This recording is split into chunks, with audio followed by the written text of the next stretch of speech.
Hey guys, Idris here from Just Another Night. So, as you all know, Friday night, so that means another video with all things comics and mangas. Today's going to be a little different. I'm going to switch it up a bit. So I'll be talking about some latest updates in the comic book media, video games, and some of the updates in some of my favourite mangas. Also, be sure to comment, like and subscribe. Tell us how you guys are doing and tell us what you guys are reading. We'd definitely love to find out, and we'd definitely love to hear some of your recommendations. So, without further ado, let's jump into it.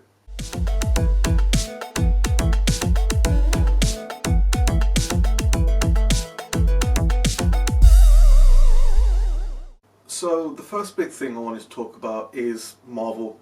Marvel is one of the biggest comic book companies out there, so obviously they have a lot going on. Especially with the release of, the Marvel films, that entire franchise, and the upcoming video game. There's a lot happening and there's a lot of shifting as well. As some of you may know, that Marvel didn't have the rights to Spider-Man, it belonged to Sony, and since then they've started to, attempt to purchase it back and make a deal.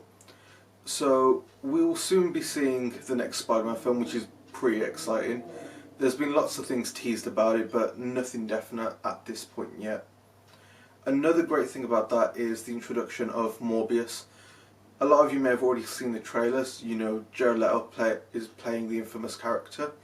And that's something that's going to be quite exciting because it's going to start introducing the realm of Blade as well as some of the other characters that sort of are more along the superstitious line. It's a great new twist and it's something that will look amazing on the big screen. So I'm very much excited to see how it turns out. Another fantastic thing that's been rumoured is the appearance of Wolverine in the next Captain Marvel film. That's been out for a few months now, that rumour has. And it's already been confirmed that Hugh Jackman's involved in the casting for the next Wolverine. Wolverine is by far a fan favourite. There are a lot of people out there who absolutely love the character. And, why not? Especially with the films we've had. And the way they ended it on with Logan, I thought it was absolutely amazing. It is going to be hard to find someone to replace Hugh Jackman, but I guess we'll see what happens. It's an exciting concept to think about, having a new Wolverine, and it will be interesting to see how they do it. It depends on if they'll go down a parallel universe route or perhaps even bring him back from the dead somehow, but I guess we'll see. But speaking of Wolverine, next in the X-Men lineup is New Mutants, something I've been waiting on for such a long time now. It's meant to be the first sort of horror flick from the X-Men sort of franchise, and there are some really good comic books involving the New Mutants, so I definitely recommend it. They did keep pushing back the release date for it, so it got to a point where fans started to wonder if they were even going to bring it out. But finally they've confirmed the date, they've released another trailer, and honestly it looks astonishing, so definitely can't wait to see that in the cinemas. Another great one that's going to have a sequel is the Venom movie, something that fans have been waiting for a long time, purely because it's the introduction of Carnage. Carnage is perhaps currently one of my favourite characters in the Marvel Universe, especially with the release of Absolute Carnage last year. I mean, it was an absolutely amazing comic book storyline. It will actually be the topic of next week's video, so make sure you guys stay tuned for that. So as I mentioned, the next Venom film is going to have Carnage as the main villain. It's got Cletus Cassidy, who made a cameo at the end of the first film. So it's going to be very exciting to see how that goes down and how it develops, especially with the whole thing of Marvel trying to get back all of their sort of franchises. So it'll be interesting to see if that gets incorporated into the main Marvel universe or if it will remain a separate franchise with Sony. So the next film that I'm going to mention is actually going to be a bit of a surprise, and that is Fantastic Four. So we've already seen the first Fantastic Four, and then they went and done a reboot. Now they've decided to mix it up again and reproduce it. Hopefully they do it justice this time, because the Fantastic Four is quite a big part of the MCU. They use it to introduce a lot of different sort of plot lines as well as other species and characters. So it'd definitely be interesting to see how they bring them into the fold and where they go next with it. So, veering away to the opposite end of the scale now, DC. HBO have recently released their own sort of streaming service. I believe it's called HBO Max. And as part of that, they have introduced a lot of the DC's movies to it. I do believe HBO is owned by Warner Brothers, which is why they've got those rights, seeing as Warner Brothers does produce most of their films. But the biggest story here is that Zack Snyder is actually going to do a new release of the Justice League, one that will actually feature Darkseid. So those who have subscribed to the HBO Max, mainly those in the US because I don't think it's available here, will be able to see that cut, and I think it will make a good twist on the film itself.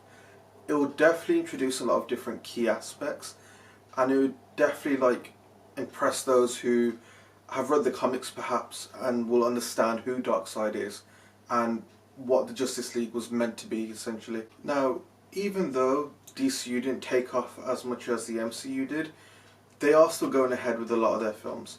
So as you all know, Wonder Woman's soon to be released as well, which I know Toby's definitely excited for, and I am too.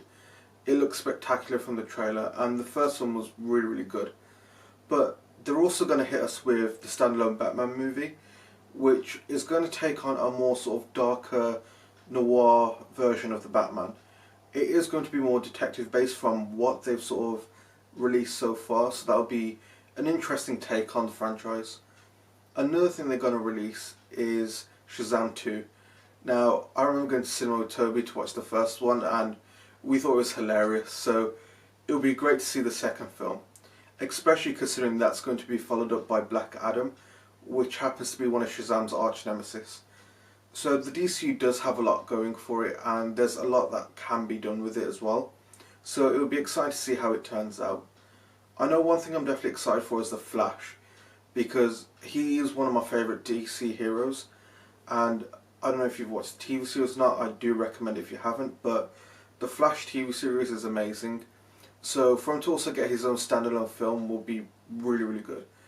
I think over the years he's lost popularity, but with the TV series and his portrayal by Ezra Miller, it's definitely going to be brought back up. So make sure you guys keep an eye out for that one as well. So for this bit I want to talk about some updates on things I've been reading. Primarily on the webtoon, which is called Unordinary, One Piece and My Hero Academia. I don't want to talk about some of the other stuff as I've yet to do a review on them for you guys. So I'd rather tell you about current events and things that have happened in those stories so far. The first one I want to start off with is a webtoon called Unordinary. So Unordinary is set in a world where people are rated based on their powers and how strong their powers are. It follows this main character called John, who goes to his high school pretending to be a cripple, so someone without abilities, and you see him get bullied at the start, but it starts to take a turn when his friend Serafina, who happens to be a high tier, ends up losing her powers, and you see him start protecting her. As a result, and a result of bullying by some of the higher tier students, he's had to bring those powers out, and he's had to sort of cement his place in the school. He does this by wearing a mask and going by the name of Joker, but currently it's got to a point where everyone's found out who he is and his real identity. Another great twist is his friend Serafina. She's sort of turned against him. You can see he's becoming quite evil in a sense. He's kind of lost his ways and his morals, and it's sort of reverted back to how he's been shown in his younger days. It's a very good read, so I definitely recommend it for you guys out there. So, the other update I have is for One Piece. Now, as I told you guys, One Piece is one of my favourite mangas going. I've followed it since I was a little kid, and it's always kept me hooked. Currently, it's Luffy taking on another one of the Yonkos, who happens to be Kaido. It's a very good arc, and there's a lot happening. One of the things I was most excited about is the fact that Jinbei has now come back and joined him after holding off Big Mama. So, for those of you following would know what I'm talking about. Those of you who don't, I'm sorry, but you're just going to have to read it. It's an absolutely amazing manga, so I don't understand why you haven't read it by now. And lastly, the one I want to talk about is My Hero Academia. So, currently with My Hero Academia, there's a bit of a big plot twist going on, essentially. All the heroes have gathered together, among with the interns that had being involved with the League of Villains, and they're essentially raiding the League of Villains hideout. It's been quite entertaining so far because you've got the Class 1A there, but they've kept him back on the sidelines for now. So they're almost playing a more supporting role rather than being right in front of stage. Now, it's quite good because you're seeing a development of the main villain, who is Shigaraki, as well as his powers become a lot stronger, more heightened. It's always good to read because they really do delve into both villains and heroes. So you get to learn a lot of their psyche, their behaviour, as well as what's fueling them and what's caused them to become like this. Like I said in my review of it, it's definitely a good one to watch for kids, adults alike. So I recommend you guys give it a read. So guys, that's the end of my video for today. I hope you guys enjoyed it. It was something different. I figured it's the end of the month, so I want to give you all an update on what's currently going on in the comic book and manga world. Next week, as I mentioned earlier, I will be reviewing Absolute Carnage, one of my favourite comic books that Marvel has produced so far. It's Absolute Carnage. That's literally how you could describe it. It's insane what goes on with it. Also, make sure you guys check out Curtis and Toby's vids. There's a lot going on, and Curtis put one out of Console Wars, and I believe Toby had put one out which was him playing a game called Sea Salt, I believe. So definitely go check it out. And be sure to listen to our podcasts as well. They are still going. We do usually put them out every Thursday night. I believe this week we had covered Switch games. So there's a lot of conflicting ideas going on there.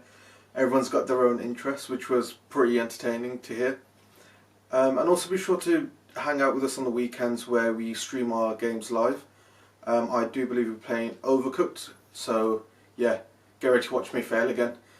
But yeah, make sure you guys are staying safe, enjoying yourselves, let us know how you're all doing, and make sure to comment, like and subscribe. So, bye for now.